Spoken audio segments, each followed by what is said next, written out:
So welcome to the channel. So बच्चों आप लोगों का 27th को है बिजनेस स्टडीज का बोर्ड एग्जाम। तो उसके लिए मैंने आपको बता दिया था कि आपकी स्ट्रैटेजी क्या रहेगी, लेकिन मैंने ये भी बताया था कि मैं आपको बताऊंगी कुछ मोस्ट इंपॉर्टेंट क्वेश्चंस कि अगर आप पूरा सिलेबस नहीं कवर कर पा रहे हैं तो अगर आप उन मोस्ट इंपॉर्टेंट क्वेश्चंस को भी पढ़ लेंगे तो भी आपके बहुत अच्छे मार्क्स आ जाएंगे। तो आज हम उन्हीं मोस्ट इंपॉर्टेंट क्वेश्चंस को यहाँ पर डिस्कस करने वाले हैं। मैंने पार्ट ए और पार्ट बी दोनों के लिए सेपरेट क्वेश्चंस यहाँ पर फाइंड आउट करे हैं, जिसमें हमारे पास 25 क्वेश्चंस है पार्ट ए के अंदर और 15 क्वेश्चंस है पार्ट बी के अंदर। तो चलिए देखते हैं आखिर वो कौन से इंपॉर्टेंट क्वेश्चंस हैं जो हमें अपने सीबीएसई बोर्ड एग्जाम्स में दिलवाने वाले हैं बहुत ही बढ़िया नंबर। तो चलिए देखते हैं। तो आपको यहाँ पर सामने अब वो इंपॉर्टेंट क्वेश्चंस दिख रहे होंगे। मैं वन बाय वन एक बार उनको रीड करती हुई चलती हूँ। मैंने चैप्टर वाइज ही इनको फाइंड आउट किया है। तो देखिए पार्ट ए में जो हमारे पास 25 इंपॉर्टेंट क्वेश्चंस है वो कौन कौन से हैं। तो सबसे पहला क्वेश्चन है इंपॉर्टेंस ऑफ मैनेजमेंट, जो कि है आपका चैप्टर नंबर 1 से। दूसरा है फीचर्स ऑफ कोऑर्डिनेशन और तीसरा है इंपॉर्टेंस ऑफ कोऑर्डिनेशन। ये तीनों ही क्वेश्चन आपको चैप्टर नंबर 1 में मिल जाएंगे। देखो अगर मैंने लिखा है कि फीचर्स पढ़ने हैं, आपको इंपॉर्टेंस पढ़नी है, तो इस बात का ध्यान रखना है कि साथ में उसकी डेफिनेशन भी पढ़ के चलनी है। मींस आप उस कॉन्सेप्ट को पूरा पढ़कर चलेंगे, ठीक है ना। क्योंकि ऐसा भी हो जाता है कि कई बार क्वेश्चन ऐसा आ गया कि define coordination and it's 3 features और 4 फीचर्स। तो ऐसा ना हो कि आपसे फीचर्स लिख कर आ रहे हो फिर आपको डेफिनेशन नहीं आती। करो तो फिर पूरा करना है, ठीक है, क्योंकि हम बहुत सारे में से थोड़ा कर रहे हैं, तो लेकिन उस थोड़े को फिर हमको पूरा ही करना है, ठीक है। उसके बाद क्वेश्चन नंबर 4 और 5 है हमारा चैप्टर नंबर 2 से, जो कि है techniques of scientific management and significance of principles of management, ठीक है।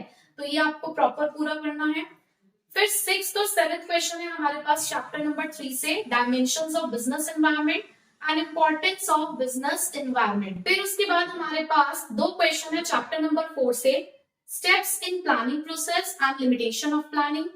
फिर उसके बाद हमारे पास यहाँ लगभग 4 क्वेश्चन है चैप्टर नंबर 5 से, क्योंकि चैप्टर नंबर 5 के अंदर कुछ टॉपिक्स ऐसे हैं जो बहुत इंपॉर्टेंट है और हर बार एक नया कॉन्सेप्ट वहां पर पूछ लिया जाता है। कुछ टॉपिक तो रिपीटेडली है लाइक डेलीगेशन और डिसेंट्रलाइजेशन की इंपॉर्टेंस, लेकिन कभी फंक्शनल स्ट्रक्चर, कभी डिविजनल स्ट्रक्चर, कभी फॉर्मल है, इनफॉर्मल है, ऑर्गेनाइजिंग की इंपॉर्टेंस है। तो इस तरीके से यहाँ पर चेंजेस आ रहे हैं, तो आपको इन सभी को पढ़ना है। तो question number 10 importance of organising, 11 है difference between the formal and informal organisation, 12th question है फंक्शनल और डिविजनल स्ट्रक्चर्स के मेरिट डिमेरिट्स, क्योंकि आइडेंटिफाई करने के लिए ही आता है मोस्टली।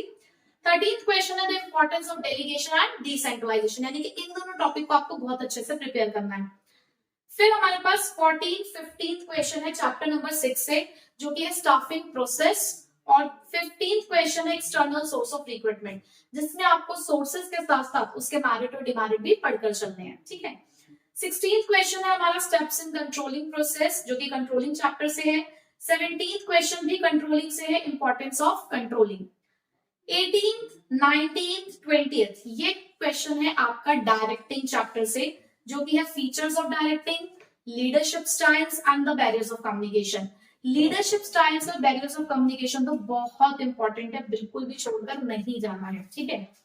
उसके बाद जब आप ये 20 क्वेश्चन कर ले, तो मैंने 5 क्वेश्चन फिर से एक बार चैप्टर्स को देखा, उसमें से फिर कुछ कुछ टॉपिक्स निकाले।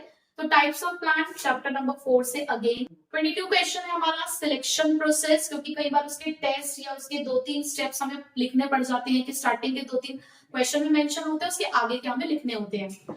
Question number 23 elements of communication, पूरी कम्युनिकेशन प्रोसेस है हमारी, कि प्रोसेस के नाम से भी आ सकता है, एलिमेंट्स के नाम से भी आ सकता है। Question number 24 scientific management principles. बहुत ज्यादा ऐसा देखा गया है कि साइंटिफिक मैनेजमेंट के प्रिंसिपल्स बहुत ज्यादा पूछे जाते हैं, उसकी टेक्निक्स बहुत ज्यादा पूछी जाती है। मैं ये नहीं कह रही हूँ कि हेनरी फ्योल के नहीं पूछे जाते हैं, बट कई बार चॉइस में हमें साइंटिफिक मैनेजमेंट मिल जाता है, ठीक है। Question number 25 Maslow's theory of motivation, ये आपको पढ़नी है, ठीक है। तो ये हमारे 25 क्वेश्चन हो गए जो आपको प्रिपेयर करने हैं, ठीक है। ये पार्ट ए से हो गए हमारे। अब पार्ट बी पे चलते हैं। पार्ट बी जो कि हमारी पार्ट बी देखो, पार्ट ए के अंदर थे हमारे पास 8 चैप्टर, अब पार्ट बी में हमारे पास 4 चैप्टर और 9 और 10 मिलाकर 15 मार्क्स के हैं, 11 और 12 मिलाकर 15 मार्क्स के हैं, टोटल 30 मार्क्स की हमारी पार्ट बी आती है। तो उसके लिए आपको कौन कौन से क्वेश्चंस प्रिपेयर करने हैं? पहले 3 क्वेश्चंस हैं चैप्टर नंबर 12 से, कंज्यूमर प्रोटेक्शन, कंज्यूमर राइट्स जरूर पढ़ने, आपको जरूर जरूर जरूर पढ़ने हैं। Number 2, reliefs remedies as per the consumer protection act.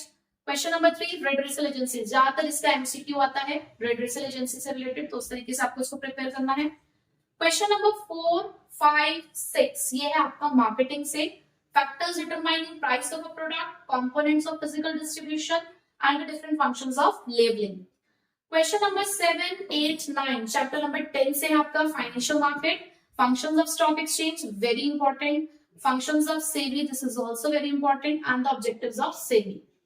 Next question number 10, 11, 12 ये है आपका चैप्टर नंबर 9 से, factors affecting fixed capital requirement, factors affecting working capital requirement and the concept of trading and equity, जिसके अंदर हम पढ़ते हैं favourable और अनफेवरेबल फाइनेंशियल लिवरेज। तो ये वाला कॉन्सेप्ट आपको जरूर पढ़ना है। कैपिटल स्ट्रक्चर वाला जो पार्ट है उसके अंदर वो आपको जरूर पढ़ना है। उसके बाद अगेन एक क्वेश्चन मैंने मार्केटिंग से डाला है, फंक्शंस ऑफ मार्केटिंग, और उसके बाद मार्केटिंग फिलोसफीज फिर से उसी चैप्टर से, क्योंकि इंपॉर्टेंट है मार्केटिंग हमारे लिए बहुत ज्यादा ये chapter. Question number 15, difference between the primary and secondary market, और इसी के साथ अगर आप कैपिटल और मनी मार्केट का डिफरेंस भी कर लेंगे तो अच्छा होगा आपके लिए, ठीक है। तो ये 40 क्वेश्चंस हैं टोटल जो मैंने आप लोगों के लिए निकाले हैं। अगर आप इन्हें कर लेते हैं तो डेफिनेटली आपके बहुत ही अच्छे मार्क्स आएंगे। आपको ऐसा लगेगा पेपर को पढ़ के यार सब कुछ हम लोग पढ़ के आए हुए हैं, हमें कोई दिक्कत नहीं है पेपर के अंदर। तो अपना एक स्केड्यूल बना लीजिए कि किस तरीके से 40 क्वेश्चंस को हमें 26 ऑफ मार्च तक कंप्लीट करना है, क्योंकि 26 ऑफ मार्च को भी मैं आपको कुछ क्वेश्चंस दूंगी जिन्हें आपको जरूर पढ़कर जाना है, बट उससे पहले इन्हें जरूर पढ़ लीजिए। उसके बाद हम लोग उन वाले क्वेश्चंस को भी देखेंगे कि आखिर वो और कौन से क्वेश्चंस हैं जिससे हम 80 आउट ऑफ 80 फिर ले आएंगे। अभी से 80 आउट ऑफ 80 नहीं आएंगे, बट हम जब उनको भी कर लेंगे तो 80 आउट ऑफ 80 भी आ सकते हैं, ठीक है। तो तैयारी करते रहिए और हैप्पी होली आप सभी को। होली का त्योहार है, उसे भी मनाइए, साथ साथ पढ़ाई भी करिए, ठीक है। Take care, till then, bye bye.